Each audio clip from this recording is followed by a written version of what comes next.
cukup dengan jenggot dan tidak isbal, ya udah cukup. Jadi nggak perlu ngaji lagi, udah salafi, udah dijamin dengan sorga. Oh my God! Wow!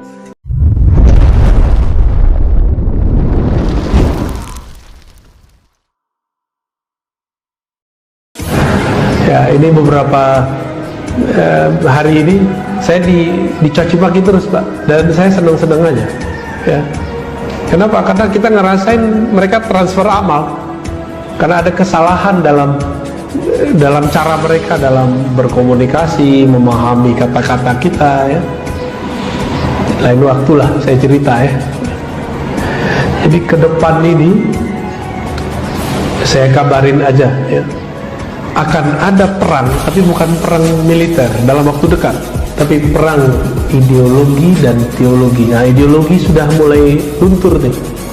Yang ada sekarang perang teologi, perang akidah sesama muslim, Pak.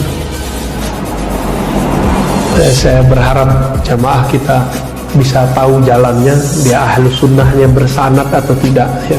Karena sekarang banyak aku ahlus sunnah. Maka nanti antara kelompok dengan kelompok akan menggibah kelompok yang lain. Apakah ini boleh? Nah, bukan lagi menggibah, merendahkan. Jadi satu kali ada seorang mengatakan bahwa para ahli zikir yang berzikir dengan biji-biji tasbih itu sama dengan Yahudi. Orang-orang yang belajar sifat 20 Allah wujud kidam baqah itu orang-orang yang sesat. Gitu, ngomongnya gitu, Pak. Firqatun dolah. Nah, itu mereka sudah serentak, mereka tidak merasa memfitnah kita. Lalu saya pernah coba ngomong sedikit saja, dan itu bukan cacian, bukan fitnah. Saya lagi muji malah. Bahwa waktu saya pergi ke Israel sana, saya melihat ada Yahudi ortodok yang anti dengan Zionis, jenggotnya mirip dengan jenggot salah satu kelompok itu. Mirip. Kita bilang Yahudi mirip mereka, tapi mereka balikin. Ar-Razi memfitnah kami bahwa kami mirip dengan Yahudi. Pemutar balikin nggak?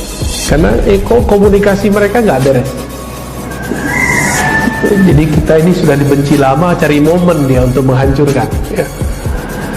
Terus yang kedua, akan Yahudi di sana itu melakukan perempuan persis seperti Salafi, yaitu perempuan dilarang ke masjid dalam tradisi Salafi. Saya ngomong begitu.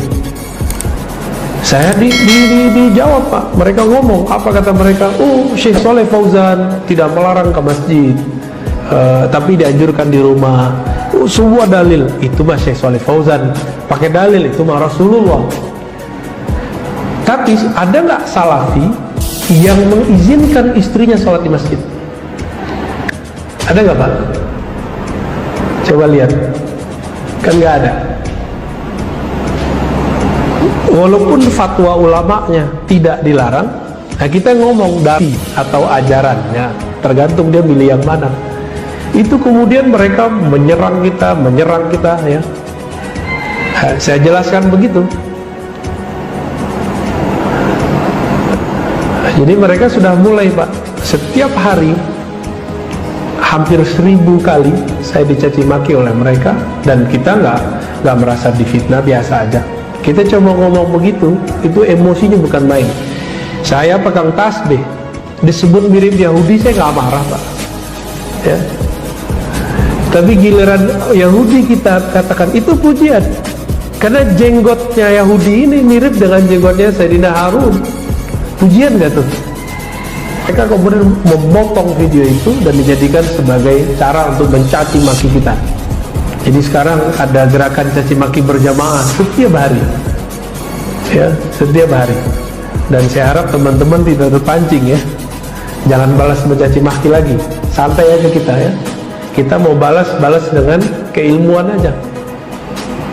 Idfa' billati hiya ahsan. Kalau ahli kitab aja kita harus balasnya dengan baik, apalagi dengan sesama muslim, walaupun mereka nggak baik ke kita, walaupun mereka bilang kita sesat. Ya, antum dibilang sesat loh, pakai sifat 20 nggak mas? Allah wujud kita mau ente sesat ente. Pakai tasbih nggak kadang-kadang? Pakai ulah Yahudi ente. Digituin, kita digituin sudah bertahun-tahun, dan kita nggak marah, kita biasa-biasa aja. Kemudian kita bilang coba jenggot Yahudi sama dengan jenggot dia, ngamuknya bukan main. Beragama kok kayak binatang buas ya, marah aja mulutnya, nggak ada adem-ademnya. Nah ini yang kita bahas waktu bulan puasa, bahwa dalam diri kita ini ada sifat kebinatangan ternak, ada binatang buas. Kalau ini nggak diberesin, dapat dalilnya dipakai untuk menghujat orang, dalilnya dipakai untuk orang. Karena si ba'iyah, karakter binatang buas yang ada dalam diri saya, diri bapak semua, itu akan menggunakan senjata apa aja untuk mengalahkan orang. Karena si ba'iyah ini maunya ngalahin orang. Kalau fisik, pengen pakai barang apa aja untuk ngalahin orang. Kalau perangnya perang ideologi, perang teologi, pakai dalil, Quran Sunnah dia pakai. Yang paling lucu apa? Kita dianggap mengolok-olok Rasulullah. Nah berarti selevel ustadznya itu nggak mau dengerin videonya dari awal sampai akhir. Lalu dianggap kalau mengolok Rasul berarti kafir. Nah ini apalagi yang bahaya. Mereka menganggap diri mereka adalah representatif daripada Rasulullah. Berarti diri mereka ini sama dengan Rasul. Pengkultusan nggak tuh? Ini bahaya Pak. Kalau mereka melarang mengkultuskan kiai, sekarang mereka mengkultuskan pendapatnya sendiri, ustadznya sendiri, pandangannya sendiri. Dan pengkultusan pendapat, pandangan ini lebih bahaya daripada mengkultuskan sosok. Karena kalau sosok itu masih di bawahnya Azazil. Kalau udah mengkultuskan pandangan, itu udah sama kayak Azazil itu. Ini bahaya-bahayanya nanti ke depan. Jadi ini baru awal Bapak Ibu yang melakukan Allah. Ke depan saya nggak tahu juga, saya masih bisa kajian di sini ya. Wallahu alam. Tapi kalau ini berlanjut terus ya barangkali nanti mungkin saya beberapa kali gaib ya, tidak hadir di sini. Nah, berarti kita lagi berseteru Pak, seteru asik ya. Baik, kira-kira begitu ya. Saya minta doanya semoga ulama-ulama yang sejati, mereka bangun dari tidurnya, tidak diem, tidak cari aman, tapi mau berjuang mempertahankan Ahlus Sunnah dan menenangkan umat. Al-Fatihah.